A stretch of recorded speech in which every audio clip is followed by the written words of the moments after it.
Hello, welcome back to my channel. In this video, I will be sharing just a brief little overview of how I personally experienced Uranus moving through my 8th house. So I'm not going to get too into Uranus's transit, but on average, Uranus will spend around 7 years in each sign. I am using the Placidus house system.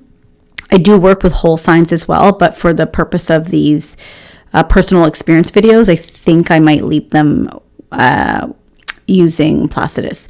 So approximately Uranus moved into my 8th house March of 2007, and he left around May 9th of 2014.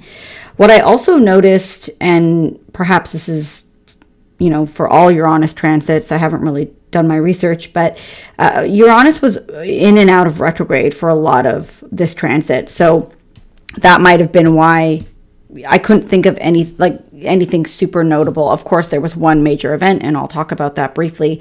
But a lot of people freak out when they see this transit because they think of, Uranus is the mover and shaker. He's unpredictable. Anything you can think of that Uranus will do, he's going to do something different. That's how unpredictable he is. He's very volatile in some regards as well, but he's also like that genius, that spark. The 8th house is one of the more challenging houses, in my opinion, because it rules some really uncomfortable things like death and trauma, our deep psychology, our fears, taxes, debt. But there's some other interesting things in this house like sex and intimacy. So it's not all, doom and gloom. But when people look at Uranus in the 8th house, they kind of panic. And so I hope that my experience might help people feel a little less nervous for it. And of course, you have to remember all the other aspects in the chart. What are your natal aspects doing in combination with the Uranus transit? And, is it making any trines or sextiles? Because that will make your Uranus transit, a little different. It will color it in a more, if we'll use the word positive light.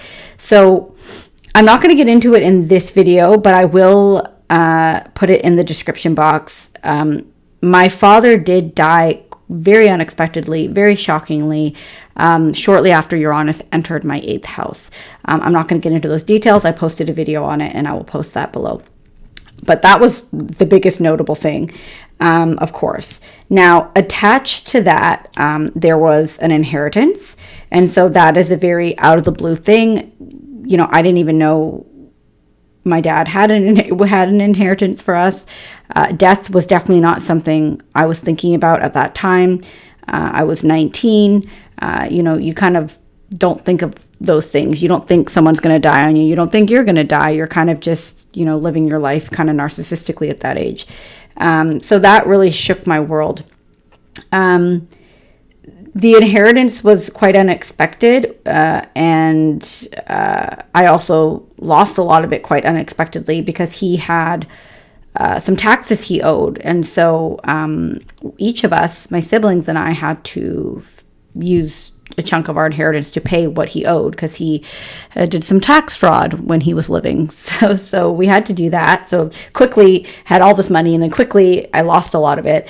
And then during that time, I just wasn't really good with it. I didn't understand the meaning of money, and I went through a lot. And then a few years later, I got another chunk of money from selling his home. So that was interesting, lots of money and money loss. I also accumulated debt over the Uranus transit. And it's so true when people come into a lot of money and they don't know how to manage it. We do often see this. I've heard of this, and I personally experienced it where I just was young. I was depressed, after my father died, and I was just living life. And, so I did end up getting myself into some debt. I mean, nothing like crazy, but, just consumer debt from not managing money properly. And that did stress me out. I remember feeling very nervous and, ashamed about that. Now, after his death, that is what really sparked my interest in the spiritual world. I had always dabbled in astrology and I had books on it, but it was very surface level. And I believe his death was the catalyst that opened me up into this other world, because I got really curious at that point about what happens when we die. Like, where do we go? What does this mean? And I wanted answers. And so I bought a lot of interesting books on near-death experiences, and I started reading spiritual books and becoming very spiritual myself. I went to psychics over the years. That's when I started working with psychics. So that was kind of interesting, and that's very 8th house, very taboo. I'm trying to think if there were any fears that came up. I think my only fear was around like my debt. Like, how am I going to get out of this? Because I was young and not making a lot of money. So that was, I think that colors a lot of it. I also will say that when he died, there was a wide conjunction with the transiting North Node. So I definitely think that is how it manifested for me, was his death. A very fated event in my life.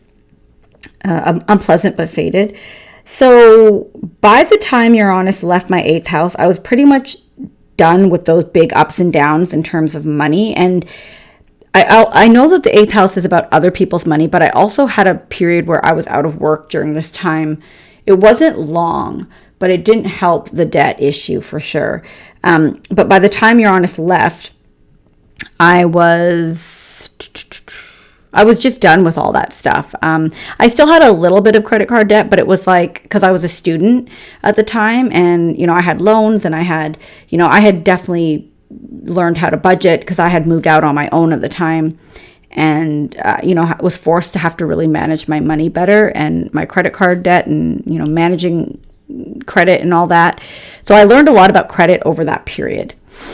I think also at one point, maybe not. Yeah, at one point, while Uranus was in my 8th house, Saturn was also in my 2nd at the same time. So I had some rough money lessons for a few years. But yeah, by the time he moved out, I was much better with my money. And nothing major anymore at that point. So, and definitely wiser. I was smarter with my money for sure, and borrowing money and all that. Now, this also rules sex and intimacy. My relationships were not, I wouldn't say intimate, not at an emotional level. They were void of that. But I had some interesting sexual experiences. I dated a lot of guys. And what was interesting over the span was I had, I would manifest a lot of these men who were definitely unavailable. But in some cases, they weren't able to be sexual. I don't know if there was impotence or an issue. Sex became to be a very challenging thing in 2 of the relationships I had at that time. And I think they were back to back. Like I ended one and then ran into another guy a couple months later, and the same thing, like the relationship wouldn't progress sexually. In one case, it did in the beginning, and then he just wasn't able to. I learned later that he had, a lot of issues. But the other one, I didn't know whether he was just maybe actually gay and not attracted to me like that, but didn't want other people to know, and so he was just dating me for that image. I don't know, but both of them, the sex didn't happen, right? It wasn't able to be, it wasn't able to happen. And sorry, in the first one it did happen, and then it stopped, and the second one never happened. And then after that, I manifested someone where that's all that happened. And it was a very volatile relationship, very unhealthy power struggles. And in this relationship, I held more power. And I know that Uranus really isn't about power here, but it was just like this unpredictability in my sex life that was kind of interesting. So there was also a few sudden endings in sexual relationships that I can recall that just ended abruptly, whether my doing or their doing. So yeah, that was kind of my experience. I know the biggest thing was my father's death that colored those years, and the money issue. So I hope that was helpful for some of you.